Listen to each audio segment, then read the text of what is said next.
Hey guys, JC6 here. Back with you with Phoenix Wright trials and tribulations.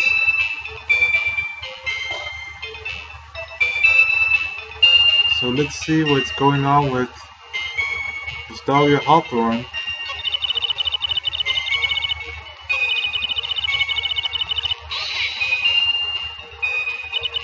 So who is this Dougie person? Oh, I'm sorry, Doug Swallow. Ordained until about 8 months ago. So what were Dougie, Mr. Swallow, and Mr. Wright talked about anyway? How can you be so mean? I would never eavesdrop. I wasn't raised to be so rude. I'm refined. Try, Miss Bay. Don't drag the witness down to your level. Why am I being demonized here? Please go on. What did you see next? Are you saying that the victim just collapsed on his own? Yes. In other words, the defendant never touched the victim, is that right? I was watching the whole time. He never did a thing to Dougie. I'm pressing for no good reason. I just know the judge would get angry with me. So what should I do about her testimony just now?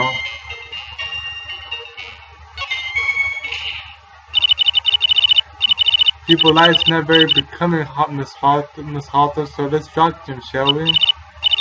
Well, I would never, instead I would not allow you to badger this witness.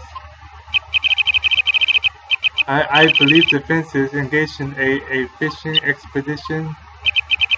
That is, she has no supporting.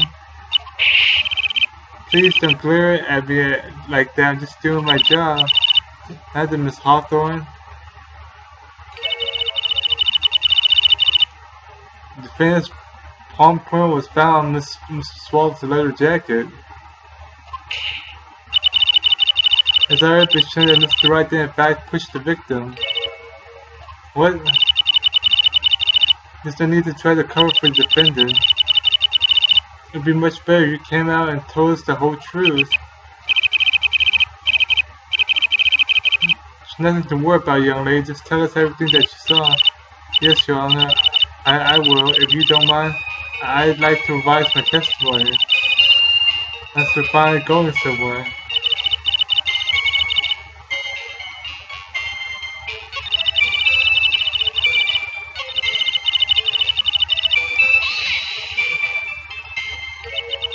You didn't see it? I saw the moment when Dougie fell to the ground. At that time, there was only 2 of them at the scene. The defendant Phoenix Wright and the victim Doug Swallow. Yes, that's right. It didn't look like they were fighting. I didn't hear any noise either. I went to go and find some other students and they called the authorities.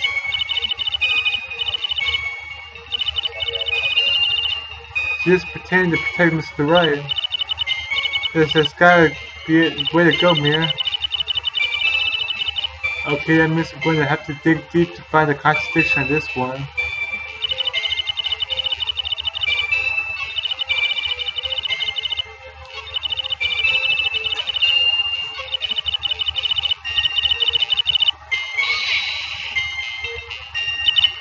So then what did it look like they were doing to you? I thought they were having a nice friendly afternoon conversation. Oh, give me a break. So I really wasn't watching them all that closely. Did you notice anything out of the ordinary at all? No, nothing at all, Mr. Judge. I like the sound of that, Mr. Judge. Now then, please proceed with your testimony.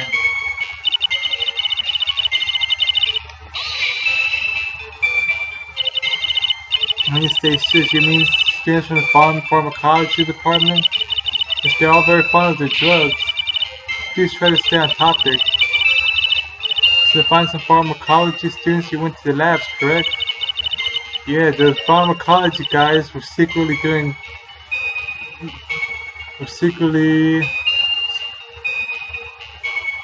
well, That's what I was planning to do, but yeah, I wound up not going. A group of about 10 research students came running out of the building entrance. Somehow they all seemed to know what was going on.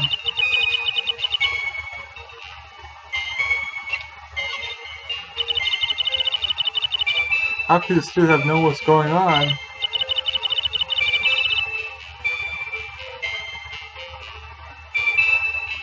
I don't know for sure that they knew what had happened.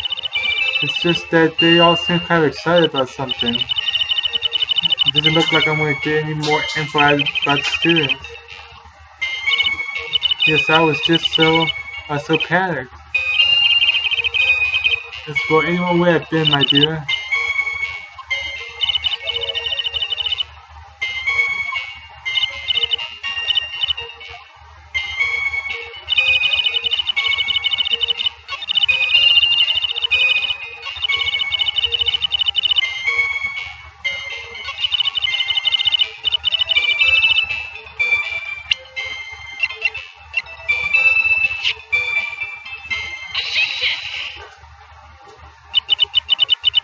So you didn't hear any noise, is that correct?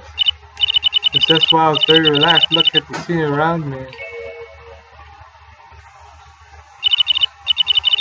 That's nice, but I find that just a little odd. After the testimony of your boyfriend, Mr. Phoenix Wright, it clearly testified to the fact that when he pushed the victim, he heard a sharp, loud noise. He said that? If you're really that close to the two of them, why didn't you hear that noise as well? Well, maybe the noise just wasn't all that memorable. Well, according to Mr. Wright's testimony, it was a sharp noise like a snap. There's no way a noise like that could fall to make an impression.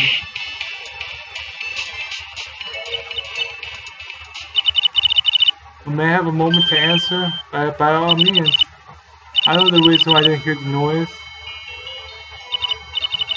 See, the truth is, I had my headphones on and I was listening to music at the time. Headphones? You mean that both your ears were covered? The rain was just beginning to lit up, but it seemed as though the door wasn't ready for its fun to come to an end yet. The sky continued to flash and rumble. Thunder and lightning, huh? As I'm afraid of the sound of thunder, so I put my headphones on to block it out. But Your Honor, as you can see, there weren't any contradictions in her testimony after all. Wait a second, made that testimony just now. Said something that could totally change this case.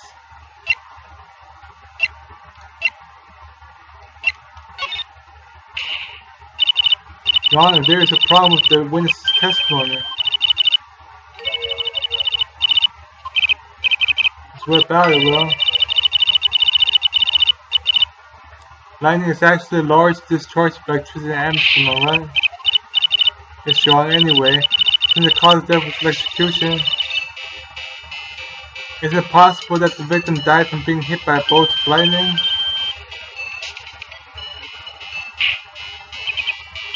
I must admit that the thought had not occurred to me.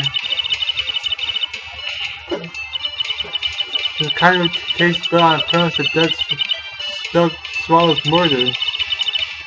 That very premise itself is mistaken. Defense believes that Mrs. Swallow's fact is the victim of a stray bolt. It appears that the defense may be onto something. Could it be that the death was actually accidental? Oh, you did, Mia.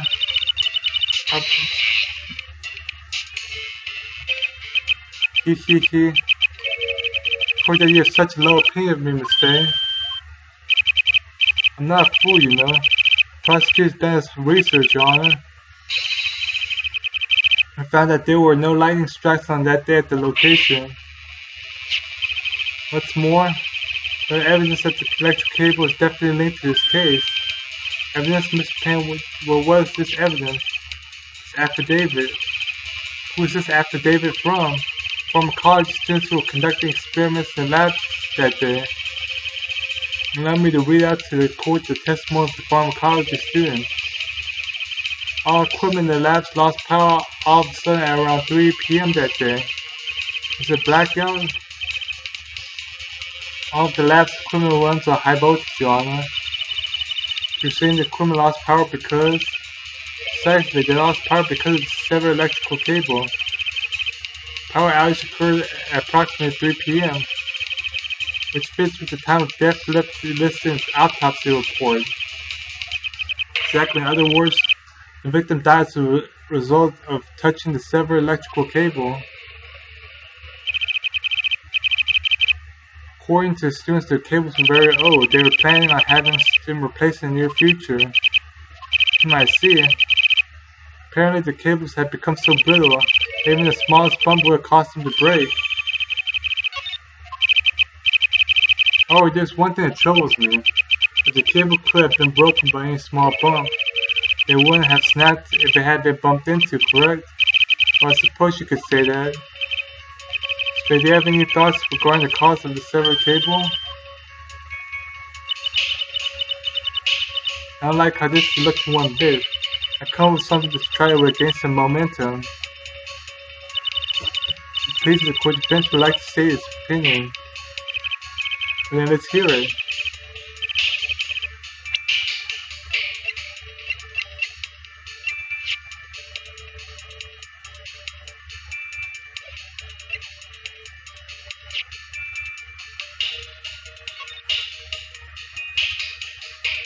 Let's see, very little information is being disclosed at this time since the victim yesterday's incident in the district courthouse cafeteria said to have been a lawyer. However, there's a question of a 19-year-old female college student who was sitting with the victim.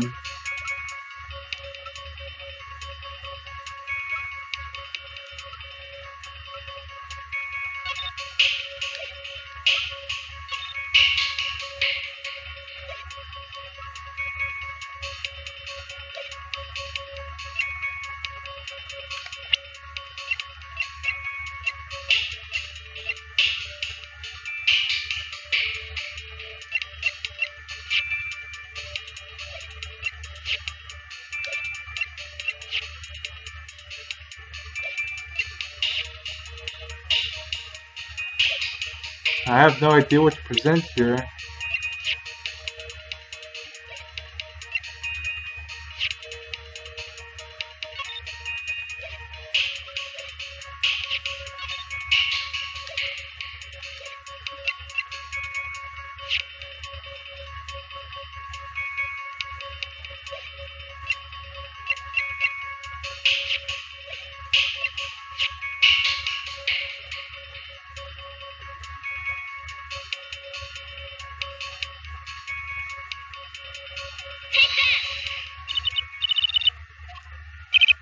Well, Your Honor, I believe that the only thing that snaps is the mind of defense. And that was one of your best lines yet, Your Honor. Ouch, that was harsh. Give me one more chance.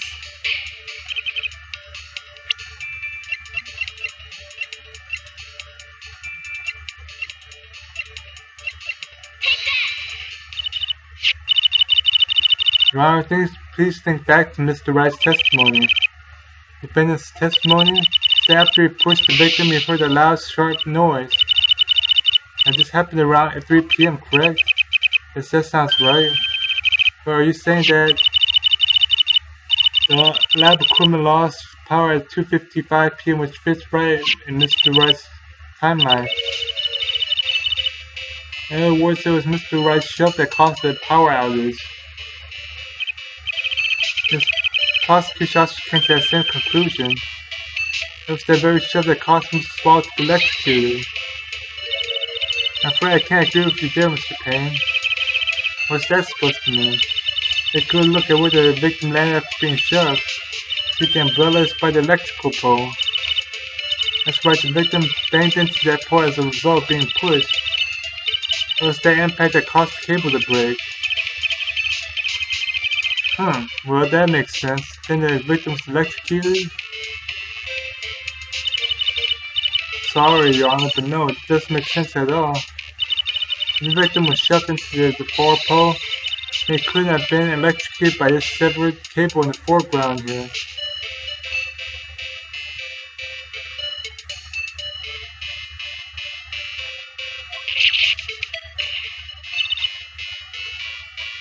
In other words, someone other than my client must have electrocuted the victim.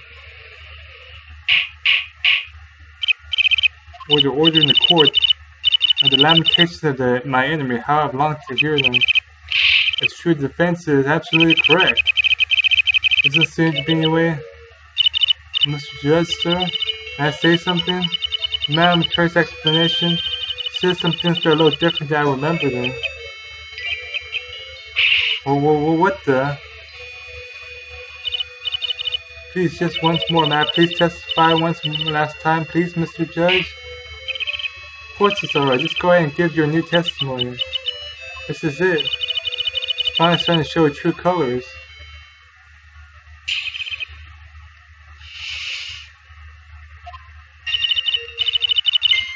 Okay, I'll stop right here, guys.